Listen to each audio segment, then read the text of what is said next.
Right, buddy, Ruben Amorim, I want to talk about how he has ordered his Manchester United players to do another training session straight after the game against Leicester, and his frustration is growing. Now, Ruben Amorim ordered some of the Manchester United players to undergo a full training session immediately after the 2-1 win over Leicester on Friday rather than a customary post-match warm-down. Amorim decided to do it after being disappointed with the performance. Listen, usually after most cup games as well, the team have a rundown training session where they kind of just work on their fitness, do a few jogs, few sprints. Ultimately, the fact that Ruben Amorim, after a game in which we won, we played, 94, 95 minutes, he ordered his players to do another training session, shows that he's really frustrated with the players' performances. And listen, he's a ruthless manager.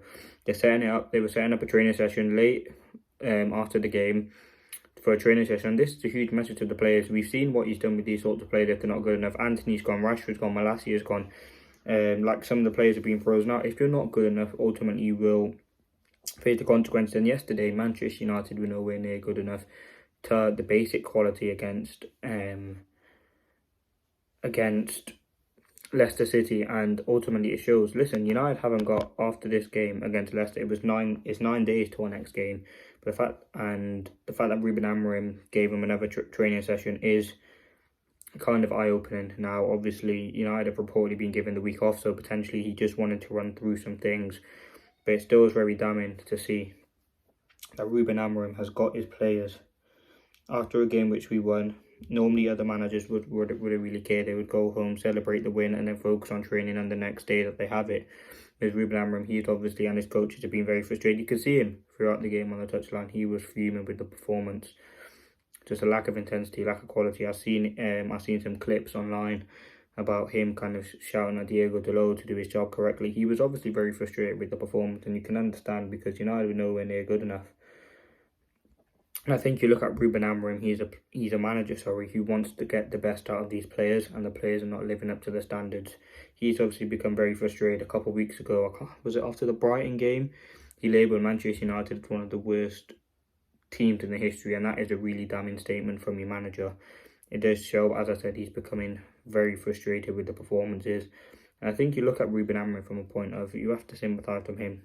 The players are nowhere near good enough. They might not be fit for the system, but he has to get the most now. We have 9 days, as I said. Let's see if we can see an improvement from now until that game against Spurs. Because listen, if Spurs play or if United play like we did against Leicester, Spurs will just run through us. Yesterday, they only got beat by Liverpool a few days ago.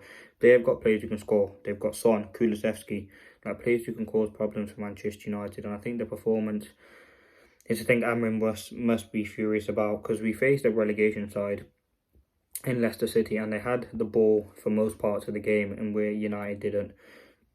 They were getting more space. They had more chances.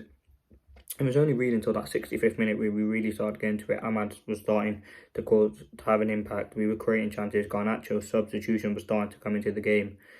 But the fact that he gave the players a training session does show that a lot of work needs to be done. I'm sure Ruben Amorim will be frustrated. It's all about getting results of this current season, and then we will assess it. Yes, it kind of is a write-off, and I know that is kind of hypocritical because we did criticise Ten Hag. I think the main issue is the fact that he's keeping with his idea. Ten Hag came in, tried to implement his ideas, realised the players weren't up for it, and then changed it. With Ruben Amorim, he's come in, he sticks to that one idea. He said he only has one idea, and that is the idea that he's going to stick to, that 3-4-3. And I think he does need players. You can see what he did with Dorgu. He clearly wanted a left-footed right wing back. He's played Ahmad. He's very rarely played Mazraoui or Dalot out there. Mostly it's been Ahmad, Dorgu, Anthony when he was here. Obviously Dorgu played there yesterday, which obviously does show. And I think Quenda will be one of the first players we do bring in. But listen, he's very frustrated at the moment. You can see that not a lot of things are going our way. I mean, the fact that we have 6 wins in our last 3 games is a really, really big statement. You just wouldn't think that in the current position that we're in. But I'm hopeful. I want Amorim to succeed. But listen, you have to criticise the players. But I think last night's performance was on Amorim. I think it was a performance where some of the team selection was weird. Keeping Højlund on for as long as he did.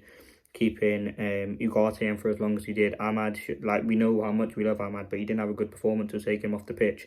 These are the sort of decisions I'm sure Amorim will learn to make.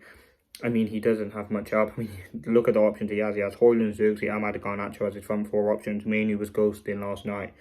Like, you can understand and you can sympathise with someone like Ruben Amorim because he just hasn't got a lot to work with in that attacking department, and the club have kind of set him up. We don't have too long until the end of the season, but for the last remaining couple of months, we're going to have to deal with who we have, and ultimately, I don't think that is good enough. I think the players must improve.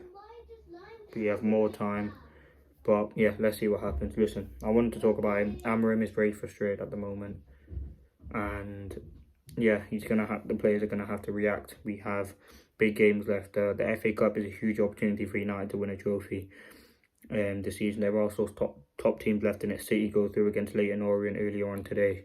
Liverpool play tomorrow. One of Spurs and Villa will be going out. I think this is a huge opportunity.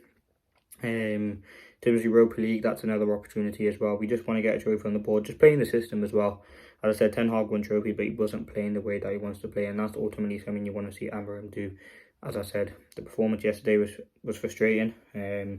Leicester look better than us, and they're a relegation side, so it says everything about Manchester United in this current moment. We lack confidence, we lack quality, taking too long on the ball. But I think that'd be something that Amorim tries to develop. And I think we are missing Lissandro already. You can see it. Just someone who can progress the ball. But listen, they're all the kind of frustration. That's really all I wanted to say. Amorim, last night after the game, it probably would have been about 10 in the night, said to the players, have another training session. It probably lost about an hour going over the things that went wrong. I mean, really, there's no better time to do it when it's fresh in your mind after a performance like that. But it was very poor, lacked quality, lacked ambition. And I'm sure he'd be very, very frustrated. But listen, let me know your thoughts. We've seen it before. The players are just nowhere near good enough. I think some of them have to be sold. Obviously, it's not going to happen in one summer. But the vision's certainly there. But the thing is, in certain games under Amorim, we've seen moments where we looked like a decent side. There were just none of those moments. Maybe like a couple minutes here and there. But it was nowhere near good enough. Let me know your thoughts. Thanks for watching. Peace.